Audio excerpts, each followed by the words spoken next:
saying he'll wonder what else she's exaggerating about. You know, the reason women are bad drivers is because for millions of years they've been told 3 inches is really 6. Yeah, basically. She's comparing me to guys she was with before me, and that's a turnoff. Okay, to be fair, that one's probably accurate. You don't ever want to compare your lovers to anyone else but themselves. That's just rude. Unless they ask you to, in which case, good for them. And in which case, he's always better. Seriously, I read that in 17 about 10 years ago. They said, if he asked whose muscles are bigger, his or his ex's, substitute penis in here for magazines that are over 17, the answer is always the same. His. Regardless of, and I quote, whether he's Pee Wee Herman or Arnold Schwarzenegger. Yep. Always answer. That's like a woman asking you if an outfit makes her look fat. The answer is always, of course not. Right. Body positivity. Have you said it? And did you mean it? We polled 802 women to find out. Again, not very representative, but... What, 117 something million? Yeah. US? But they are polling Cosmo readers. 77% of women have said it, 23% of women haven't. 82% of women who said you're so big have meant it. And of those 82% of women, I'm guessing about half of them were virgins. Sex Q&A. No BS responses to questions you could only ask Cosmo. You know, you could also ask your mother. You don't want to do that. Yeah. Basically. Sometimes my orgasms feel intense. Other times, they're like a little blip on the radar. How come? LOL. Sorry, but that was just making me Care to comment? I don't know, probably a matter of timing, how into it you actually are. I have that count too. Sometimes you're hornier than others, and then when you get off, it's like, yes! And other times it's like, okay, well, that was nice. Answer, because life is unfair. It's normal, you're fine, don't worry about it. Just kidding. Everything from your age to your muscular contractions to your mindset influence how your orgasm feels, explains Debbie Herbenick, PhD, sexuality researcher at the Kinsey Institute and author of Sex Made Easy. Yeah, that is a title that is way too long to put in a magazine. I'm surprised it looks readers now. Herbenick recommends fantasizing about something hot before you even start kissing your guy. You know, she could be going solo. Going into sex already warmed up leads to more muscular tension that, when released, can make your orgasm more intense. Also, experiment with deep breathing. More oxygen to the brain could make for a more powerful climax. Kegel exercises. Remember that you're not just for old ladies, trust me. Question. I feel down after sex. Is this normal? Yes. It's the crash from all the awesome freaking endorphins and oxytocin. You're okay. Although if sex is making you feel bad or guilty, you might want to examine that and probably talk to your partner. Or your therapist if you're going so.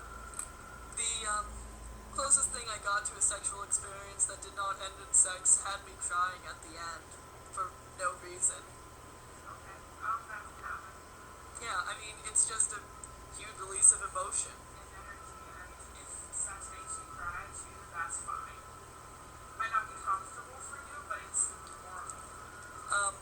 One book I read, I think it was by Al Franken, said one of the signs of a good partner is that you can share a good cry after sex. And again, it's a normal thing. It's not weird to cry after having sex. It's also perfectly fine not to cry, whatever works. Cosmo says, according to 2011 research out of Australia, 1 in 3 women has experienced depression after sex at least once in her life, with 10% admitting to frequently or almost always feeling sad after sex.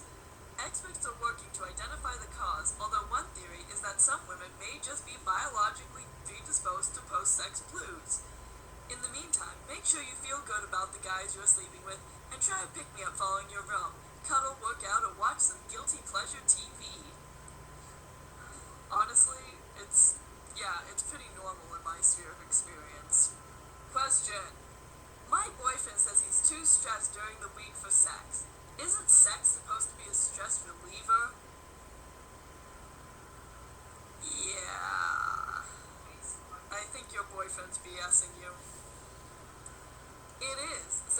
Kerner, PhD, author of She Comes First. I like this guy. But alas, stress is also a libido inhibitor. To get some weekday action, embrace the quickie. He might be worried that the whole sex shebang, romancing you, foreplay, etc., will take too long. Yeah, average woman takes about 20 minutes. Initiating a sporadic quickie shows him that sex doesn't have to be a big production.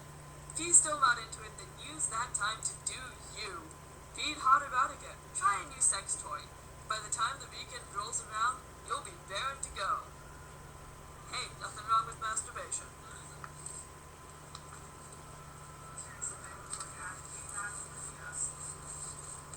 This question is totally nuts. So I have no idea how to handle a guy's balls. Well, you can just pick them up and play a friendly game of catch. That was a really horrible pun. But mine are theirs. This next question is totally nuts. That was a horrible pun. That was their pun. I know. Help!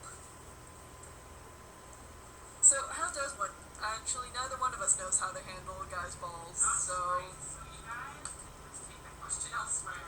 Delicately to start, says sex educator Jamie Waxman, author of Hot Sex. Boy, that's a boring title if ever I heard one. First, cup his jewels in one hand while you run your other up and down his shaft or go down on him. Once he's turned on, he can withstand more pressure. Try gently tugging on his balls and massaging them with the palm of your hand while you're on top of him. Now go out there and grab his balls by the balls. That was a really stupid answer. You can also read fanfiction for a major how-to guide. Yeah, that is really good. You will learn a lot of fanfic. And also, talk to your boyfriend. Ask him. Find out what he likes, and once you find out, you can go from there. Guys, we're going to be having sex. You should be able to talk about sex. Come on. Yeah, you shouldn't be asking fucking Cosmopolitan how to do it. Ask him anything. Love advice from our guy guru, Kai Henderson. Yeah, he must be getting paid by the word. Question. My boyfriend of 2 years broke up with me 6 months ago. He still texts me every day to say things like, I really miss you, and I feel like I'm going to regret ending our relationship. I don't understand. He's a fucking creep. Tell him to knock that shit off. You broke up. The end. Or he might want to get back together, and if you really liked him, you might give him another shot. That was Depending on how good your relationship was, the reasons for breaking it off, your level of comfort with back and forth relationships. Answer. He's using you as an emotional booty call. He wants to be reassured that you're still into him without having to commit to getting back together. What he says may be true to an extent, but this effed up dynamic only benefits him by making it more difficult for you to date other guys, which means your ex doesn't need to truly deal with the fact that your relationship is over. He ended it. Whether he realizes it or not, he's acting selfish and playing games. He hasn't found anyone else, and when he does, he'll stop calling. Tell him that you need space and you don't want to talk for a while. Then do what he doesn't want you to do. Move on. Question. My boyfriend is in his first year of law school, and lately that's all he talks about. Oh gee, imagine a guy talking about a way to further his career in life and potentially make your life better. He's going to fucking law school. It's going to take over his life. If you feel that neglected, talk to him about it. And if that turns out to be too much of a thing for your relationship, then just, break up. I know he's working hard and is super stressed, but the constant law talk is killing me. How can I be there for him without going crazy? How about furthering your own education? Or finding a hobby, or setting aside one night a week for non-law time. Be there for him the rest of the time, but Friday nights you order a pizza and have sex or whatever you do. It helps. I swear to God, it will help. Answer. The best way to be there for him may not always to be there with him. He needs to vent, so encourage him to hang out with his classmates, not just at the library, but at the bar. Law students don't go to bars. They don't have time. That's the idea that I get from that. That way, he can complain about law school with people who won't get tired of hearing about it. Then when he is with you, say, I see how stressed you are, so think of me as a law school-free zone. I'm always here to help you forget about it for a little while. He'll have all his needs met, and you won't want to beat him to death with his constitutional law textbook. Yeah, those things are fucking heavy. You could actually beat someone to death with that one. Yeah, we're talking about work tonight. I'm casually seeing a guy who keeps texting but never follows through with planning a date. Why does he bother texting at all? He just wants to sleep with you. Answer. That depends on whether or not he's dating someone else. If he is, then he's keeping you on the hook in case the other woman doesn't work out. If he's not, then his mother is sick and texting you is helping you get through the tough times. Well, that's assuming a lot. Just kidding. He's actually trying to turn you into a booty call. Hey, I got one right. Good job. Next time he writes, tell him texting is nice, but actual dates are much better. His response will give you a good idea of what he is or isn't looking for. Question. My guy constantly asks me for cash to pay his bills. He's lazy.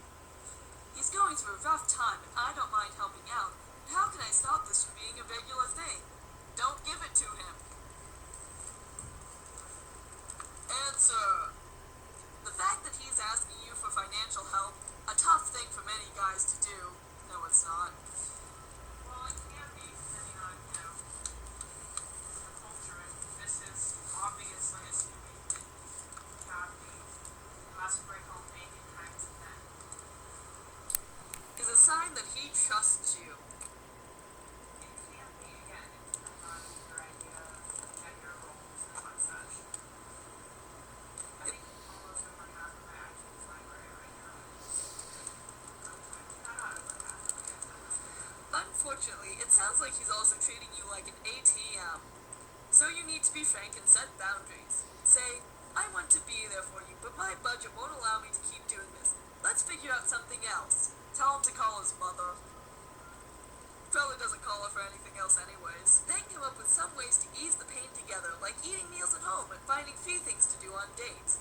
He's the only one who can get his life in order, but your non-monetary support will be a big help. This is, of course, assuming that he is a big bring home the bacon type and not just a lazy emotional fucktard. Emotional and lazy fucker.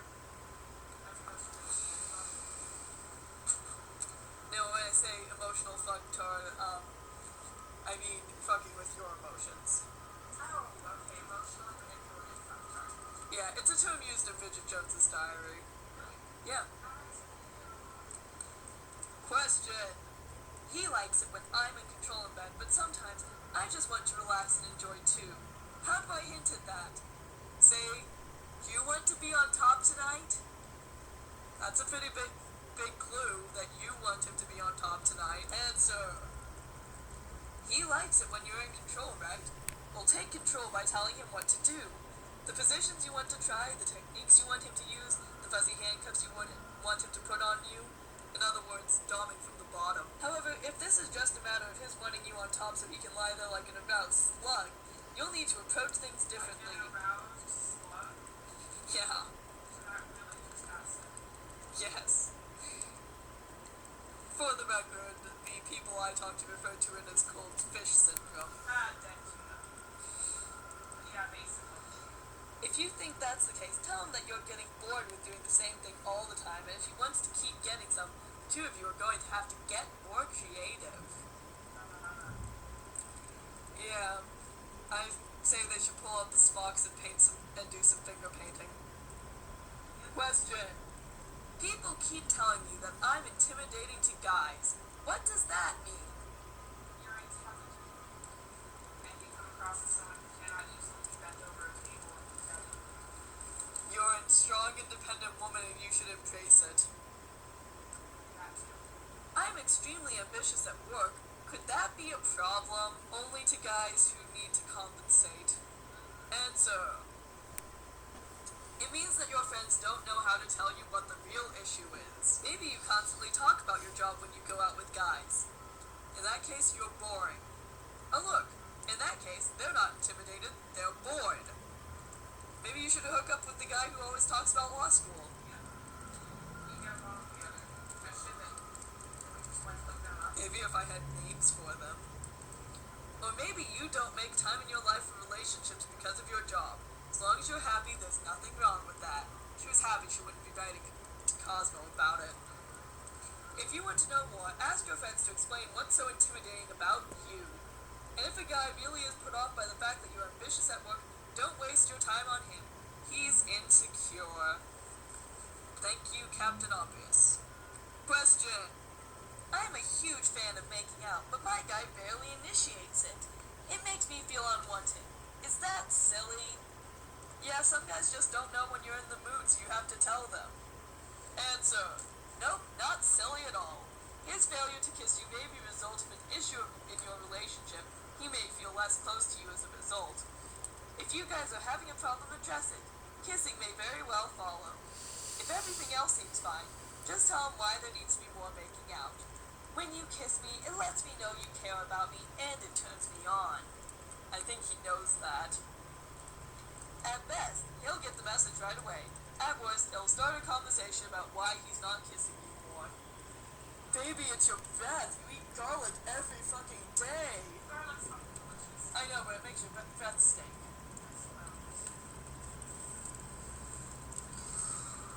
Manthropology. Your guide to the male brain.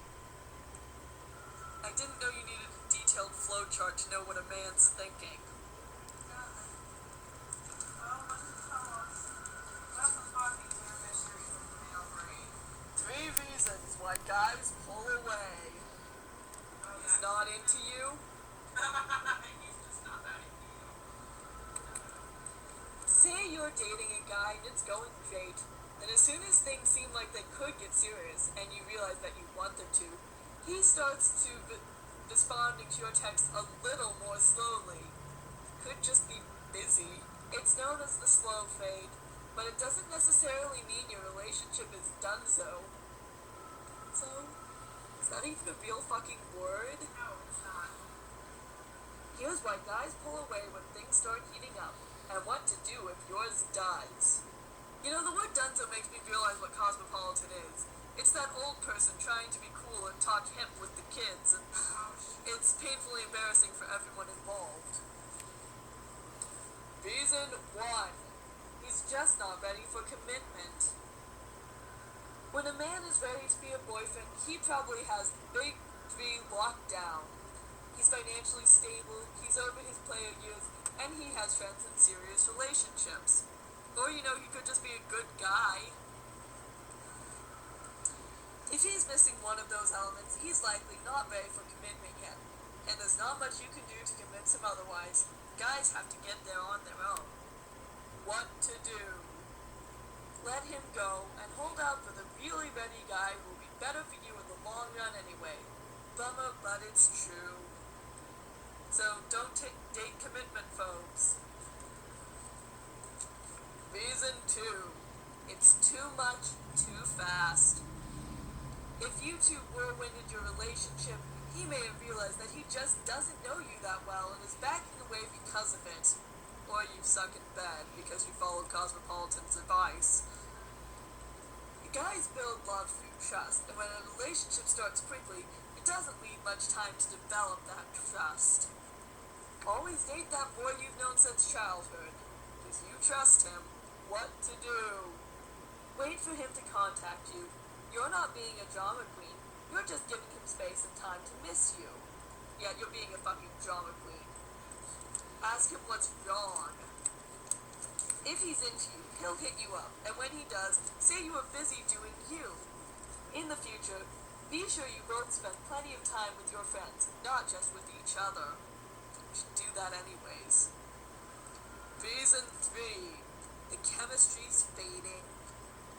It's annoying when you realize things are fizzling, but even if your instinct is to overcompensate with hot lingerie, trying to solve things with sex is not a sustainable plan. You might just not click and it's not meant to be. What to do? Be honest. When you're in a comfortable moment, Tell him that while you're still into him, you feel the shift and don't want a half-present partner. If he wants to work at Relighting the Fire, awesome. But if he doesn't, you did your best, and it's time to find a guy you connect with on all levels. This advice is pedestrian. Hey guys, how do you define a date? Bad news, guys can't decide on a universal answer. The good news, their takes are hilarious. The takes on everything are hilarious. 1. A date is when two people hang out. End of story. So Raevyn, we're on a date right now. Doesn't matter when, doesn't matter where, doesn't matter how. You've got low standards, bro. 2. Dates can't be at home. Sure they can. Ordering food on the couch isn't a date. It's a what I was going to do anyway. Dates are when guys make a plan to go out and pay. And your standards are too high. There's such thing as a fun night in. 3. It's when two people who are attracted to each other make plans to do something, usually at night, but not starting past 10 p.m. Then it's a hookup. Okay. 4. It's when a guy hangs with a girl one-on-one at night. One exception, concerts. Then it's okay if a couple of friends are around, but you can't pay too much attention to them, or else it's not a date. Or else he's just a really shitty boyfriend. 5. I'm not big on labeling human interactions, but I guess it's a date if I'm expecting to pay for everything. Editor's note. Hey Christopher, your enthusiasm is killing us.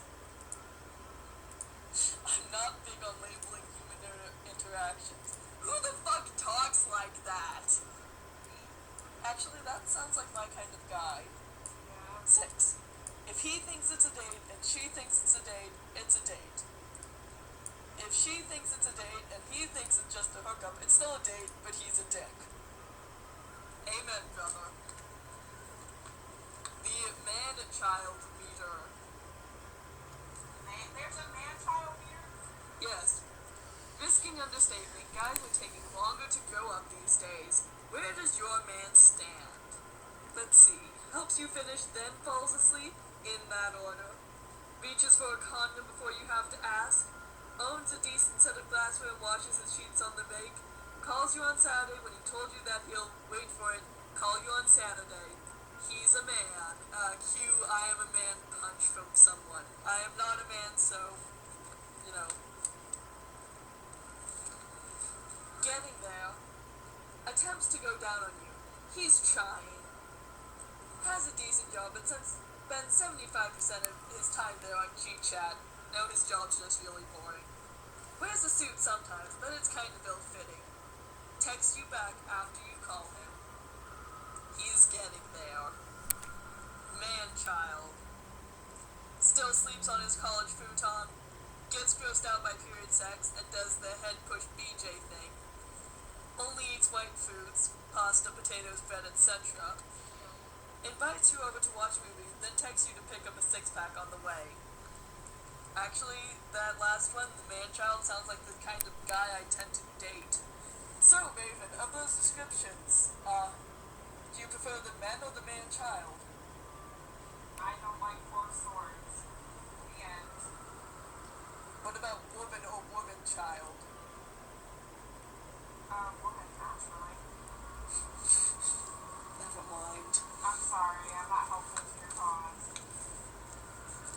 I'll need to call a straight girl in here at some point. Basically, that will give you a trust answer. Or at least a man. We will need a man to do one of these eventually. The sexiest thing you could do on a date. You like, besides have sex? Oh, it's about decoding food. Let's just go to the short answer.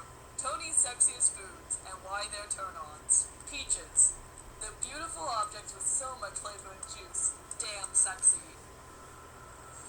Yeah, I think this guy might be homosexual. Well, I see why peaches are sexual, honestly. Pasta. The Italians have it exactly right. A big family-style, eat-when-it's-ready meal. Lobster. Because eating with your hands is incredibly sensual. Or incredibly disgusting. Yeah, you know. Caviar. A woman eating fish eggs? Oh my god, sexy. Fish eggs are disgusting. I don't see why that would be sexy. Well, I suppose it gives the illusion that you're sophisticated, but in my experience, caviar is really salty and kind of gross. Barbecue. I'm not saying eating barbecue is the way to achieve world peace, but it won't hurt. Yeah, that is not a sexy food by any means. There is no way to... What the hell is this? Yeah, there is no way barbecue is sexy. It's really hard to be sexy when you've got sauce smeared all over your face. Ragu. A simmering red sauce and hunk of meat. Smells, sounds, and tastes good cooking. Okay? Steak. Animal protein is a beautiful thing. You have some weird fetishes, man. Korean American. Current obsession. Raw beef with uni sea urchin served on a shiso leaf. Sounds like a good way to get food poisoning. Was it a date? You went out, but you're still confused, so what just happened? Here we have a handy flow chart telling you if it was a date. Really? So, we start here. Just take the quiz and answer randomly and I'll tell you where we go. Have you hooked up before? Not sexually, but yeah. Did she put some effort into her appearance? She never really does. You look gross, sloppy, hungover? No. Yeah, there's nowhere to go from that. So apparently that was a date. No. There's no way to go from that, so you look real sloppy hungover. Did his shirt smell like dirty laundry? No. Thankfully. Yeah, they're saying it's not a real date. He just wants in your pants. Apparently my girlfriend just wants in my pants. That takes now. Let's go with the other way. Did she put some effort into her appearance? Let's just say yes. Did she tell you you look cute, hot, or nice? Did she ask about your family? She never really needs to. Did she talk about her ex? No, I can actually remember the last time she talked about her. Did she kiss you goodnight and or make a plan to take you out again? Of course. It was a date, and please tell us you're seeing her again. She sounds like a catch. Yeah, there's a detailed flowchart, and if you really want to know if it was a date, you can look it up in the issue if you ever read it. Why you would when I'm reading you all the good parts, I don't know, but roommates behaving badly. Like every day of college, so get over it. There are certain people in this world who have this ability to get under your skin like no one else. Almost everybody I know. Your work neighbor with the smelly lunches, Shia LaBeouf, your hot mess roommate. I don't know why people are so down on Shia LaBeouf. Before he did Transformers, he was a decent actor. And then he fell victim to Michael Bay. Yeah. But in Holes, he was really good. Spectacular. And I even remember him from Even Stevens being vaguely funny. We can't really help you with the first two on this list, but we have some advice for how to manage the last one. I'll tell you how to handle Shia LaBeouf. Stop watching his movies, problem solved. When you live with someone, whether it's a friend or a random who you found on Craigslist, dangerous. You automatically become privy to intimate details about her life. For his, let's not be sexist, you can share a room with a guy in this day and age. Like the fact that she blow dries her hair naked. Or that she sounds like she's being murdered when she has an orgasm. Earmuffing it a few times over the course of your lease isn't the worst thing in the world, and presumably she's doing the same for you. But what happens when her sex life or other bad habits start to infringe on your quality of life? Move out! If you're Lindsay Blankmeyer, a former student at Stonehill College in Boston, Massachusetts, you sue. Because that's the American way, folks. Her senior year, Blankmeyer requested a room change, claiming her doormate had been having sex while she was trying to sleep a few feet away, disrupting her experience at school. Blankmeyer said school officials ignored her request and she sank into a depression, eventually withdrawing before the semester was over. That's a bit of an overreaction, I think. Did she try talking to the doormate and saying,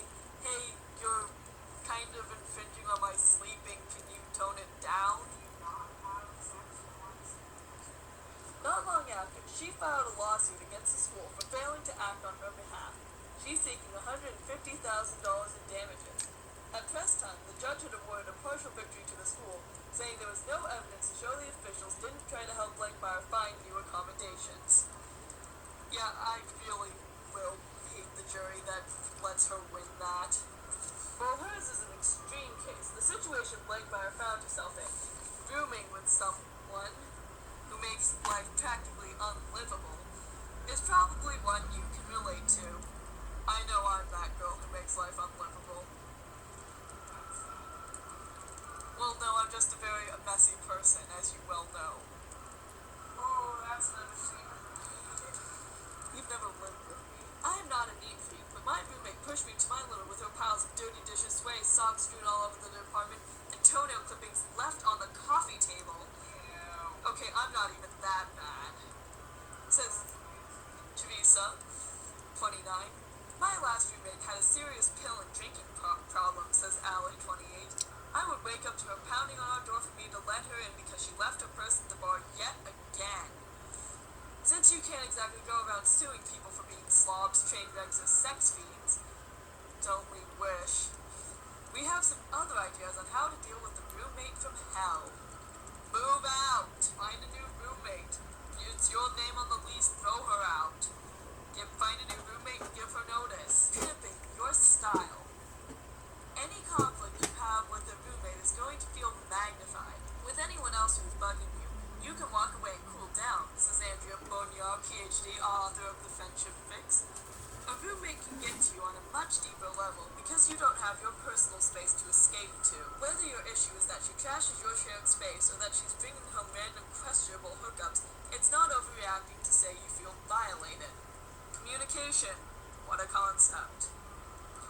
Your home is your refuge from the rest of the world, explains Susan Shapiro-Barash, author of Toxic Friends. It's the one place where you expect to feel comfortable, and when you don't, it throws off your sense of equilibrium. Who uses the word equilibrium? Not Cosmo readers. And I'm not a Cosmo reader, I'm a Cosmo listener. The situation is even more loaded when your roommate isn't just someone you split the cable bill and occasionally a bottle of wine with. Annie, 28, was excited to room with two good friends after she moved to New York City. The bliss last... Yeah, never ever stay with your friends. If you want to keep your friends, don't ever live with them. Yeah, live with your family. That's what my brothers do. Actually, no, don't live with your family. No. Yeah. The bliss lasted for all of a few weeks before one of her new roommates went on a boy bender with virtual strangers she met online. The guys were so sketchy, recalls Annie. It made me nervous to think they were in my apartment while I was sleeping. Lock your door?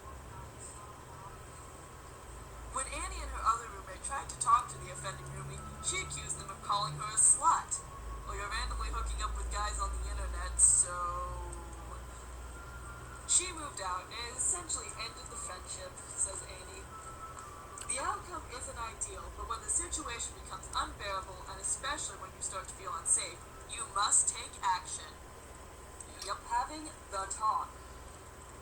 You don't have to choose between voicing your discomfort and keeping your friendship, or the simple relationship you have with a roommate who's more like an acquaintance. You should talk to her, yes, but the trick is to bring up the issue in as non-confrontational a way as you can. One way to do this is to use I statements, which you were taught in kindergarten problem solving, which don't sound nearly as accusatory as you statements and are less likely to put her on the defensive. So, instead of saying, you're always bringing home creepy guys and you need to stop, try, I've been feeling a little uncomfortable lately. It worries me to have people I don't know in our place this often. When you're talking about sex, it's easy to sound judgy and for your roommate to feel personally attacked, so it's best to pepper whatever you're saying with some compliments. I really like living with you, but... So, compliments even if they're downright lies. However, you finish that sentence, just make sure it's an isolated example. If you make your complaint specific, the remedy is easy for her to identify, explains Bonnier. So if you say, the other night I felt weird when I walked into the living room and saw you and that guy making out on the couch, she takes away, okay, no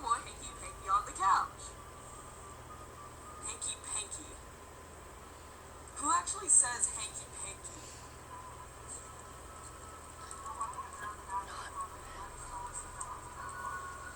Whereas if you make your complaint general, like you hook up all the time, the solution isn't as clear, and you sound judgmental.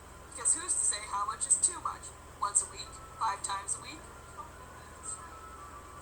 Keep whatever you say short and sweet. A big speech sounds like you've been simmering about the issue for a while, and even practice this conversation with someone else.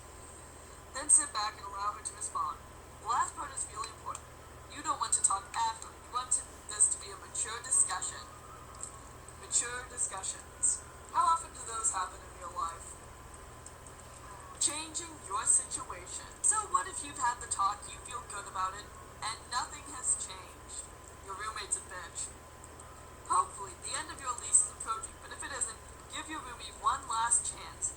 Tell her that after you had that conversation, you felt encouraged about making a compromise, but you don't feel anything has changed, so you're considering moving out. It's kind of like an ultimatum, says Bonnier, but sometimes that's what it takes to make someone really alter her behavior. If the end of your lease is fast approaching, hallelujah, and you know you can't continue to live with this person but want to save the friendship, deflect. Even if you've already had the talk, you can get away with telling a little white lie about why you want to move out, as long as there's some truth in it. Maybe you said in the past that you've always wanted to live alone, or that you'd like to live closer to work. Use that as your excuse, says Bonnier. Otherwise, give it to her straight. You value the friendship, but don't think you two are meant to live together. Gee, honesty. Some friends just shouldn't be roommates, but no one said you can't keep enjoying your outrageous hookup stories over brunch. Are you the problem? We know you're a good person. No, you don't. You're writing a magazine. But are you a good person to live with? No. Take the quiz to make sure you're not the one driving your roommate up the wall. Hey, Raevyn, you want to take this quiz? Sure. How many days a week are you getting it on? A, mostly 0. It's been a slow year. B, A. 2. How like-minded are you and your roomie in terms of your neat freakishness? A. We both like things fairly tidy, but neither of us is going to go into anaphylactic shock over a few dirty plates in the sink. B. I once caught her dusting the dustbuster. I didn't even know we had a dustbuster. C. I'm too busy to be as neat as I want to be, but I make up for it by funding our wine collection. 3. How often do you eat your roommate's food or use her hair products? A. We are big believers in sharing, so pretty often. B. She always buys free from the gourmet cheese shop. I'm only human. C. I always ask her before I use any of her stuff, and she has never turned me down.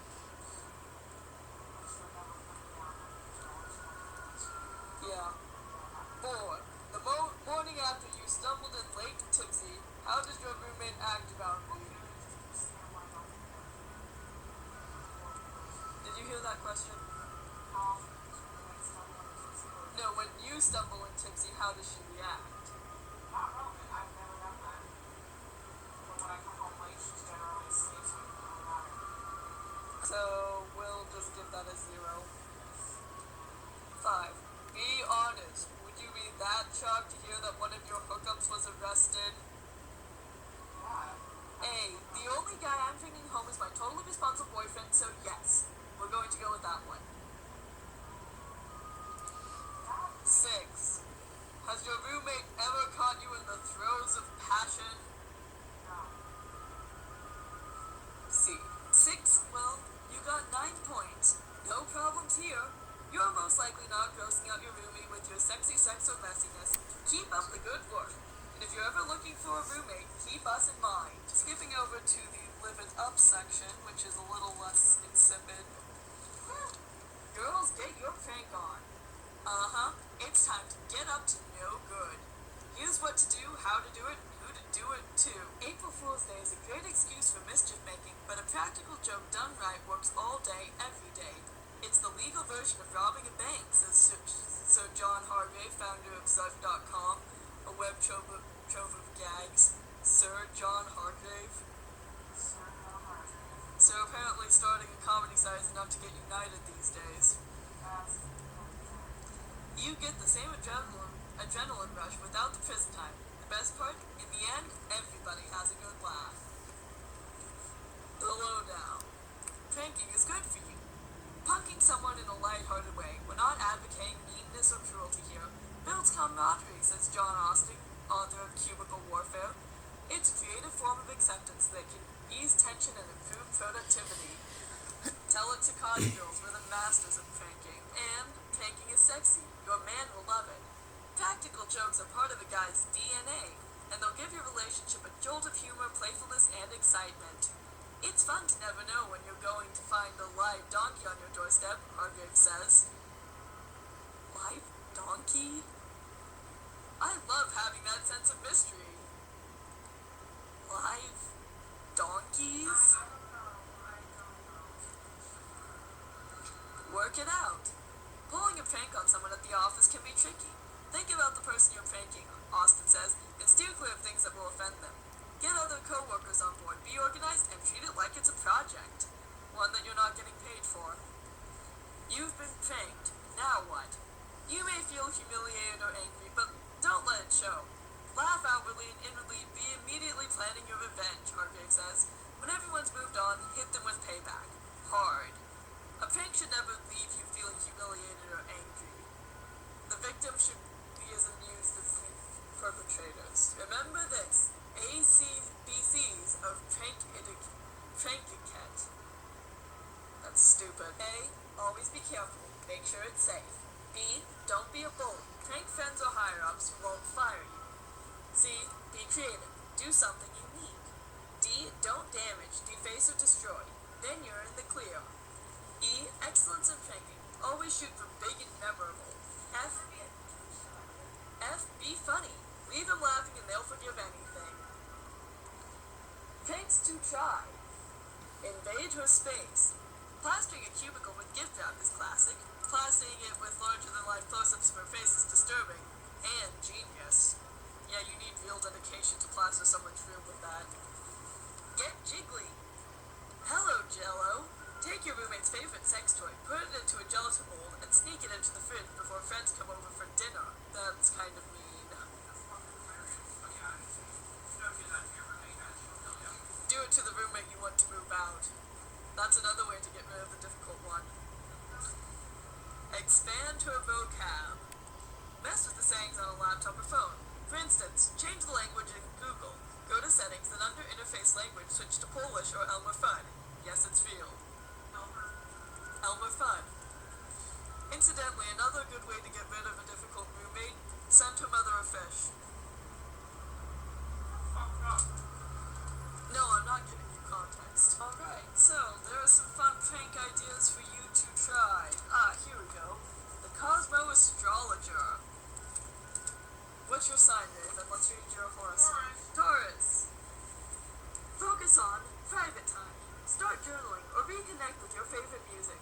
This month, inspiration comes from quiet contemplation. Your mantra. You're worth it. You love to nurture your friends and family, but it's okay to take time for yourself. Even a long bath will do. Don't bother being bossy. Keep your frustrations in check.